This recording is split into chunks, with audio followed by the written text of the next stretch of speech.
Juízes, capítulo 5. O cântico de Débora.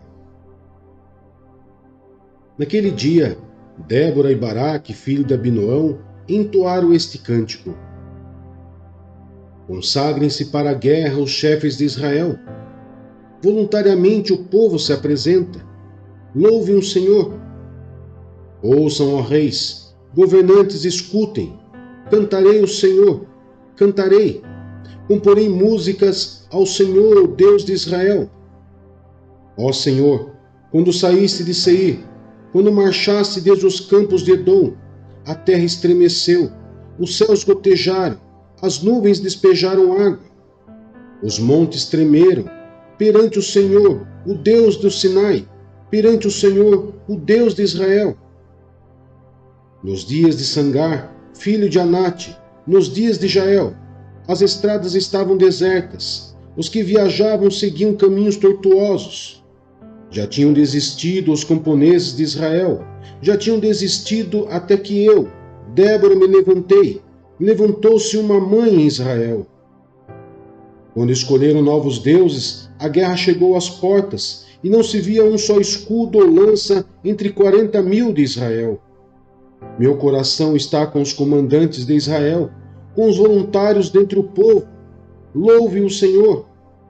Vocês que cavalgam em brancos jumentos, que se assentam em ricos tapetes, que caminham pela estrada, considerem. Mais alto do que a voz do que distribuem água, junto aos bebedouros. Recintem os justos feitos do Senhor, os justos feitos em favor dos camponeses de Israel. Então o povo do Senhor desceu às portas. Desperte, Débora, desperte, desperte, desperte, irrompem cânticos, levante-se, Baraque, leve presos os seus prisioneiros, ó filho de Abinoão. Então desceram os restantes e foram aos nobres. O povo do Senhor veio a mim contra os poderosos. Alguns vieram de Efraim, das raízes de Amaleque. Benjamim estava com o povo que seguiu você. De Maqui desceram comandantes, e Zebulon os que levam a vara de oficial. Os líderes de Issacar estavam com Débora. Sim, Issacar também estava com Baraque, apressando-se após ele até o vale. Nas divisões de Ruben houve muita inquietação. Por que vocês permaneceram entre as fogueiras a ouvir o balido dos rebanhos?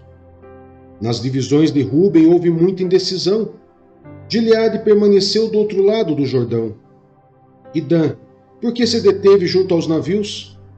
Aser permaneceu no litoral, e em suas enseadas ficou. O povo de Zebulon arriscou a vida, como fez Naftali, nas altas regiões do campo. Vieram reis e lutaram. Os reis de Canaã lutaram em Taanaque, junto às águas de Megido, mas não levaram prata alguma, despojo algum. Desde o céu lutaram as estrelas, desde as suas órbitas lutaram contra Cícera. O rio Quizon os levou, o antigo rio, o rio Quizon. Avante, minha alma, seja forte. Os cascos dos cavalos faziam tremer o chão. Galopavam os seus poderosos cavalos. Amaldiçoem Meroz, disse o anjo do Senhor. Amaldiçoem o seu povo, pois não vieram ajudar o Senhor contra os poderosos. Que Jael seja a mais bendita das mulheres, Jael, mulher de Eber, o queneu. Seja ela bendita entre as mulheres que habitam em tendas. Ele pediu água, e ela lhe deu leite, numa tigela digna de príncipes, trouxe-lhe coalhada. Ela estendeu a mão e apanhou a estaca da tenda, e com a mão direita, o martelo do trabalhador. Golpeou Cícera, esmigalhou sua cabeça, esmagou e transpassou suas têmporas. Aos seus pés ele se curvou, caiu e ali ficou prostrado. Aos seus pés ele se curvou e caiu, onde caiu, ali ficou, morto. Pela janela olhava a mãe de Cícera, atrás da grade ela exclamava: por que o seu carro se demora tanto? Por que custa chegar o ruído dos seus carros? As mais sábias de suas damas respondiam, e ela continuava falando consigo mesma. Estarão achando e repartindo os despojos, uma ou duas moças para cada homem, roupas coloridas como despojo para Cícera, roupas coloridas e bordadas, tecidos bordados para o meu pescoço, tudo isso como despojo. Assim pereceram todos os teus inimigos, ó Senhor. Mas os que te amam sejam como o sol, quando se levanta na sua força, e a terra teve paz durante 40 anos.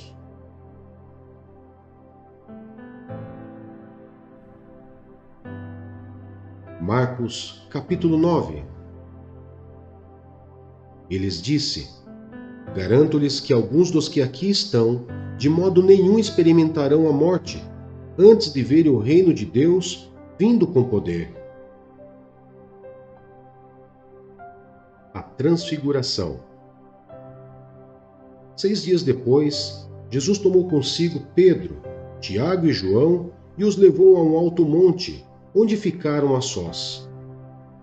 Ali ele foi transfigurado diante deles. Suas roupas se tornaram brancas, de um branco resplandecente, como nenhum lavadeiro no mundo seria capaz de branqueá-las. E apareceram diante deles Elias e Moisés, os quais conversavam com Jesus. Então Pedro disse a Jesus: Mestre, é bom estarmos aqui. Façamos 3 tendas, uma para ti, uma para Moisés e uma para Elias. Ele não sabia o que dizer, pois estavam apavorados. A seguir, apareceu uma nuvem e os envolveu, e dela saiu uma voz que disse: Este é o meu filho amado, ouçam-no. Repentinamente, quando olharam ao redor, não viram mais ninguém a não ser Jesus. Enquanto desciam do monte, Jesus lhes ordenou que não contassem a ninguém o que tinham visto, até que o Filho do Homem tivesse ressuscitado dos mortos. Eles guardaram o assunto apenas entre si, discutindo o que significaria ressuscitar dos mortos. E lhe perguntaram: Por que os mestres da lei dizem que é necessário que Elias venha primeiro? Jesus respondeu: De fato, Elias vem primeiro e restaura todas as coisas. Então, por que está escrito que é necessário que o Filho do Homem sofra muito e seja rejeitado com desprezo? Mas eu lhes digo, Elias já veio, e fizeram com ele tudo o que quiseram, como está escrito a seu respeito. A cura de um menino endemoniado. Quando chegaram onde estavam os outros discípulos, viram uma grande multidão ao redor deles e os mestres da lei discutindo com eles. Logo que todo o povo viu Jesus, ficou muito surpreso e correu para saudá-lo. Perguntou Jesus: O que vocês estão discutindo? Um homem no meio da multidão respondeu: Mestre, eu te trouxe o meu filho, que está com um espírito que o impede de falar. Onde quer que o apanhe, joga-o no chão. Ele espuma pela boca, range os dentes e fica rígido. Pedi aos teus discípulos que expulsassem o espírito, mas eles não conseguiram. Respondeu Jesus: Ó geração incrédula, até quando estarei com vocês? Até quando terei que suportá-los? Tragam-me o menino. Então eles o trouxeram. Quando o espírito viu Jesus, imediatamente causou uma convulsão no menino. Este caiu no chão e começou a rolar, espumando pela boca. Jesus perguntou ao pai do menino: Há quanto tempo ele está assim? Desde a infância, respondeu ele. Muitas vezes esse espírito o tem lançado no fogo e na água para matá-lo. Mas, se podes fazer alguma coisa, tem compaixão de nós e ajuda-nos. Se podes, disse Jesus, tudo é possível àquele que crê. Imediatamente o pai do menino exclamou: Creio, ajuda-me a vencer a minha incredulidade. Quando Jesus viu que uma multidão estava se ajuntando, repreendeu o espírito imundo, dizendo: Espírito mudo e surdo, eu ordeno que o deixe e nunca mais entre nele. O espírito gritou, agitou-o violentamente e saiu. O menino ficou como morto, ao ponto de muitos dizerem: ele morreu. Mas Jesus tomou-o pela mão e o levantou, e ele ficou em pé.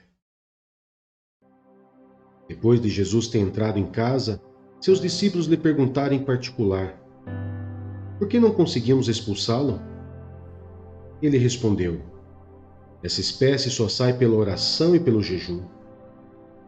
Eles saíram daquele lugar e atravessaram a Galileia. Jesus não queria que ninguém soubesse onde eles estavam, porque estava ensinando os seus discípulos. E lhes dizia: o Filho do Homem está para ser entregue nas mãos dos homens. Eles o matarão, e 3 dias depois ele ressuscitará. Mas eles não entendiam o que ele queria dizer e tinham receio de perguntar-lhe: quem é o maior? E chegaram a Cafarnaum. Quando ele estava em casa, perguntou-lhes: o que vocês estavam discutindo no caminho? Mas eles guardaram silêncio, porque no caminho haviam discutido sobre quem era o maior. Assentando-se, Jesus chamou os 12 e disse: se alguém quiser ser o primeiro, será o último e servo de todos. E tomando uma criança, colocou-a no meio deles. Pegando-a nos braços, disse-lhes: quem recebe uma dessas crianças em meu nome, está me recebendo. E quem me recebe, não está apenas me recebendo, mas também aquele que me enviou. Quem não é contra nós, é por nós.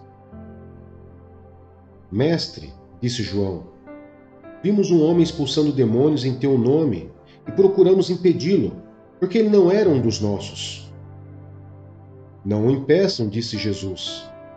Ninguém que faça um milagre em meu nome pode falar mal de mim logo em seguida, pois quem não é contra nós está a nosso favor. Eu lhes digo a verdade.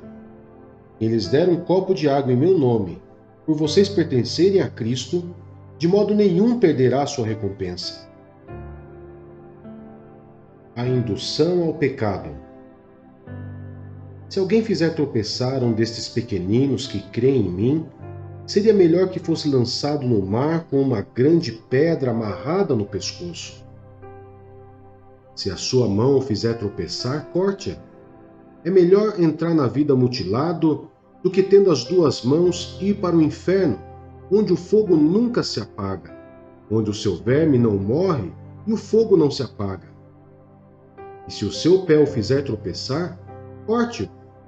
É melhor entrar na vida aleijado do que, tendo os 2 pés, ser lançado no inferno, onde o seu verme não morre e o fogo não se apaga. E se o seu olho o fizer tropeçar, arranque-o. É melhor entrar no reino de Deus com um só olho do que, tendo os 2 olhos, ser lançado no inferno, onde o seu verme não morre e o fogo não se apaga. Cada um será salgado com fogo. O sal é bom, mas se deixar de ser salgado, como restaurar o seu sabor? Tenham sal em vocês mesmos e vivam em paz uns com os outros.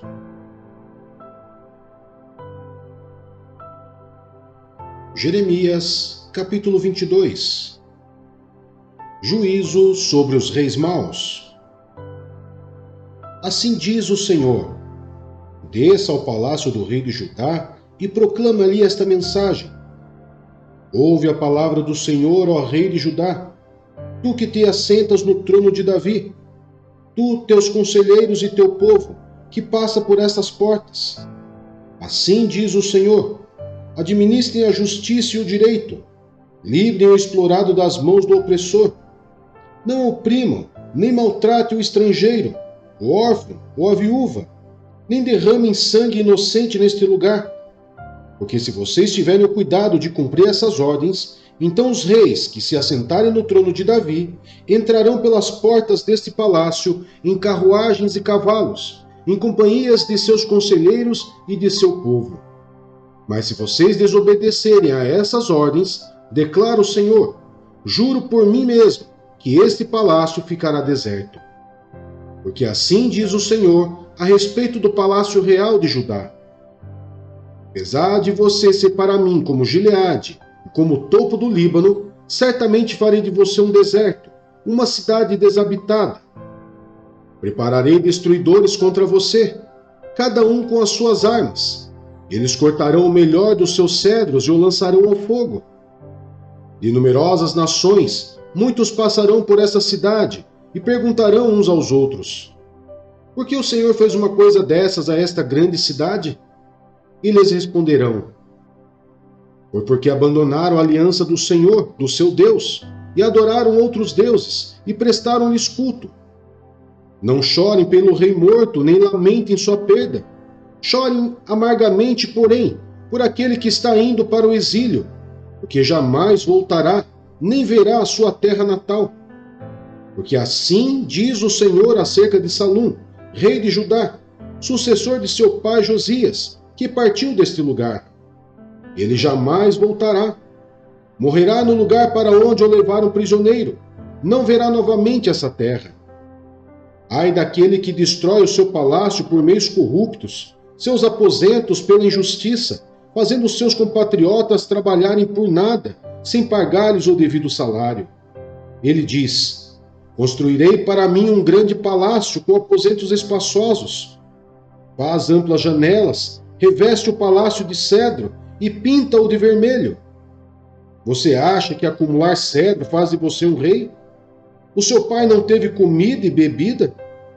Ele fez o que era justo e certo, e tudo ia bem com ele. Ele defendeu a causa do pobre e do necessitado, e assim tudo corria bem. Não é isso que significa conhecer-me? Declara o Senhor. Mas você não vê nem pensa noutra coisa, além de lucro desonesto, derramar sangue inocente, opressão e extorsão.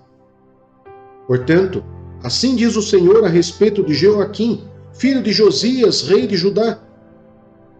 Não se lamentarão por ele, clamando: ah, meu irmão, ou ah, minha irmã. Nem se lamentarão clamando: ah, meu Senhor, ou ah, sua majestade. Ele terá o enterro de um jumento arrastado e lançado fora das portas de Jerusalém. Jerusalém, suba ao Líbano e clame, seja ouvida a sua voz em Baçã.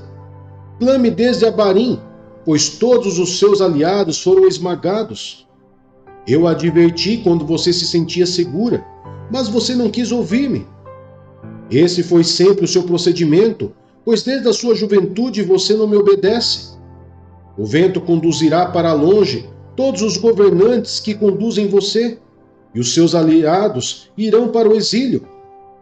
Então você será envergonhada e humilhada por causa de todas as suas maldades.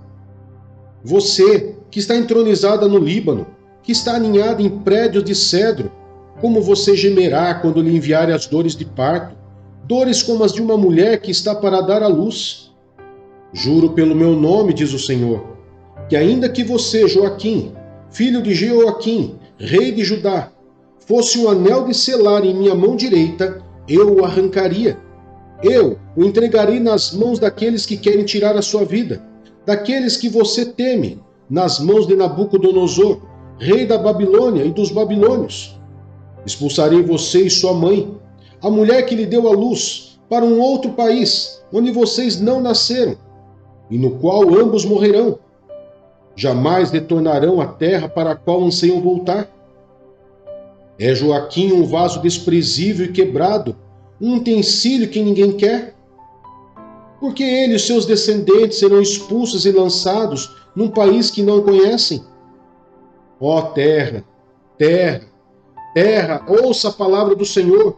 Assim diz o Senhor: registrem esse homem como um homem sem filhos. Ele não prosperará em toda a sua vida, nenhum dos seus descendentes prosperará, nem se assentará no trono de Davi, nem governará em Judá.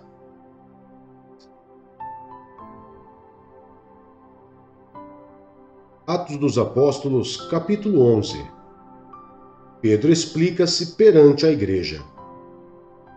Os apóstolos e os irmãos de toda a Judéia ouviram falar que os gentios também haviam recebido a palavra de Deus. Assim, quando Pedro subiu a Jerusalém, os que eram do partido dos circuncisos o criticavam, dizendo: você entrou na casa de homens incircuncisos e comeu com eles. Pedro, então, começou a explicar-lhes exatamente como tudo havia acontecido. Eu estava na cidade de Jope orando, caindo em êxtase, tive uma visão. Vi algo parecido com um grande lençol sendo baixado do céu, preso pelas 4 pontas, e que vinha até o lugar onde eu estava. Olhei para dentro dele e notei que havia ali quadrúpedes da terra, animais selvagens, répteis e aves do céu. Então ouvi uma voz que me dizia: Levante-se, Pedro, mate e coma. Eu respondi: De modo nenhum, Senhor.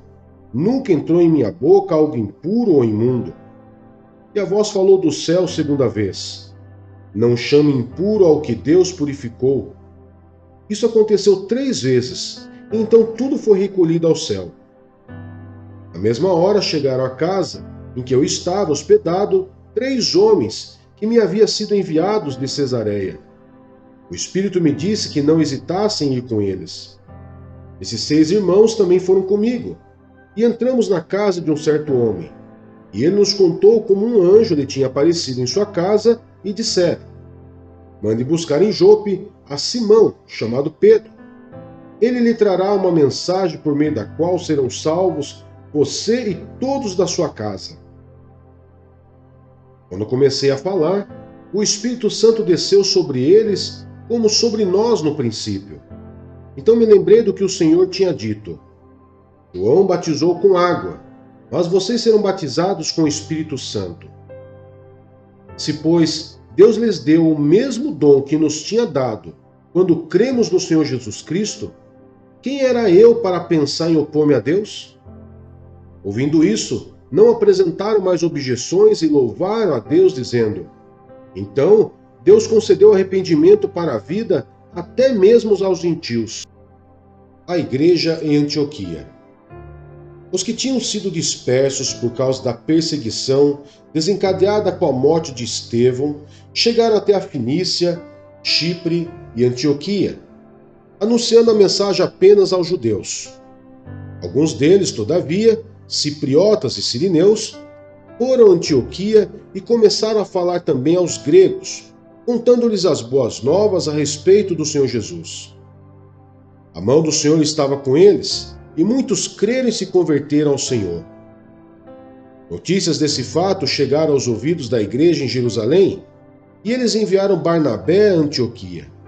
Este, ali chegando e vendo a graça de Deus, ficou alegre e os animou a permanecerem fiéis ao Senhor de todo o coração. Ele era um homem bom, cheio do Espírito Santo e de fé, e muitas pessoas foram acrescentadas ao Senhor. Então Barnabé foi a Tarso procurar Saulo, e quando o encontrou, levou-o para Antioquia. Assim, durante um ano inteiro, Barnabé e Saulo se reuniram com a igreja e ensinaram a muitos. Em Antioquia, os discípulos foram pela primeira vez chamados cristãos. Naqueles dias, alguns profetas desceram de Jerusalém para Antioquia. Um deles, Ágabo, levantou-se pelo Espírito e predisse que uma grande fome sobreviria a todo o mundo romano, o que aconteceu durante o reinado de Cláudio. Os discípulos, cada um segundo as suas possibilidades, decidiram providenciar ajuda para os irmãos que viviam na Judéia. E o fizeram, enviando suas ofertas aos presbíteros pelas mãos de Barnabé e Saulo.